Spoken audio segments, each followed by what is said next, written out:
was cleaning out my old desk when I found something that stopped me cold. A letter I wrote 3 years ago, but never had the courage to give to my best friend.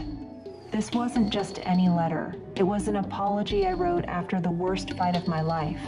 One that ended our friendship and left me carrying guilt for years. What I didn't know was that my friend had written me a letter too, one they never sent either. Sometimes the stories that hurt us the most are the ones where we never got to say what really mattered, where pride and fear kept us from healing what could have been saved all along. Before we dive into today's story, I want to thank everyone who's been watching X by X Confidential and supporting this channel. Your comments and messages mean the world to me, and I love hearing how these stories connect with your own experiences. If you're new here, welcome to our community, where we share real stories about life, relationships, and the moments that change us. Don't forget to smash that like button if this story touches you, and make sure to subscribe and hit the bell so you never miss our latest videos. Now, let's get into today's incredible story about friendship, regret, and the power of second chances. I was cleaning out my old desk last week when I found something that made my heart stop. There, stuck between some old homework papers, was a letter I wrote 3 years ago.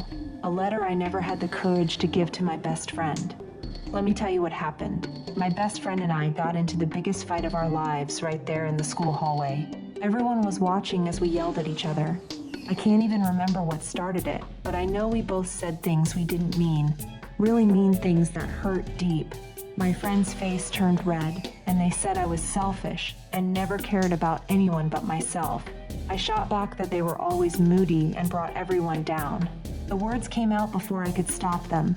Other kids started gathering around us like we were some kind of show. That's when my friend said the thing that really hurt. They said I was fake and they never wanted to see me again.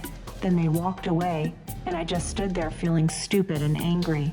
For the next 2 weeks, I kept thinking about that fight. I wanted to call them so bad, but I was too proud. I thought they should say sorry first, since they were the one who walked away. But as the days went by, I started to feel sick in my stomach every time I thought about it. So I wrote a letter. I sat at my desk one hot summer night and wrote down everything I wanted to say. I said I was sorry for being mean. I said I missed hanging out and laughing together. I wrote about all the good times we had and how I didn't want to lose my best friend over something so stupid. I folded that letter up and put it in my backpack. I planned to walk to their house the next day and give it to them. But when morning came, I got scared. What if they didn't want to be friends anymore? What if they laughed at me? What if they showed the letter to other people? So I kept it. Day after day, I carried that letter around but never gave it to them. Summer ended, and we both started at different high schools. I figured it was too late then. The letter went into my desk drawer, and I tried to forget about it, but I never really forgot. Sometimes I would see my old friend at the mall or around town. We would look at each other for a second, then look away. It felt awful every single time. Last month, I was scrolling through social media when I saw a post from my old friend. They were talking about how hard things had been. Their parents had been fighting a lot and ended up getting divorced that summer. They wrote about feeling alone and angry all the time. That's when it hit me.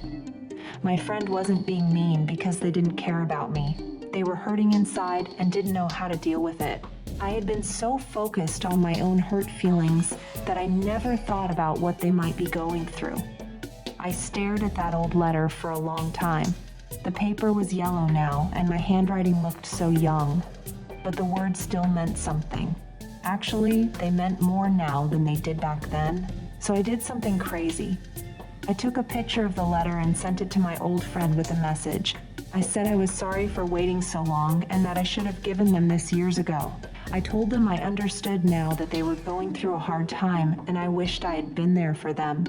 I didn't expect them to write back, but 20 minutes later, my phone buzzed. They said they had written me a letter too back then, but never sent it either. We both had been too scared and too proud to make the first move. We talked for 3 hours that night. We caught up on everything, school, friends, family. It was like no time had passed at all. We even laughed about how silly we had been. Now we hang out all the time again. We talk about everything, including the hard stuff. I learned that sometimes when people act mean, it's because they're in pain. And I learned that saying sorry doesn't make you weak, it makes you brave. I still have that letter. I keep it in my wallet now to remind me that it's never too late to do the right thing. Sometimes the hardest thing to do is also the most important thing to do. And sometimes the person you need to forgive the most is yourself. If you have something you need to say to someone, don't wait. Don't let pride or fear stop you. That letter taught me that some chances don't come back, but some do. You just have to be brave enough to take them. Thank you so much for watching and being part of this journey with me. Stories like this remind us that it's never too late to make things right with the people we care about. I hope this inspires you to reach out to someone you've been thinking about. Before you go, please smash that like button if this story moved you, subscribe for more real stories like this one, and hit that notification bell so you never miss an upload. Now here's my question for you. Have you ever had a friendship that ended badly that you wished you could fix? What would you say to that person if you had the chance? Let me know in the comments below, and I'll see you in the next video.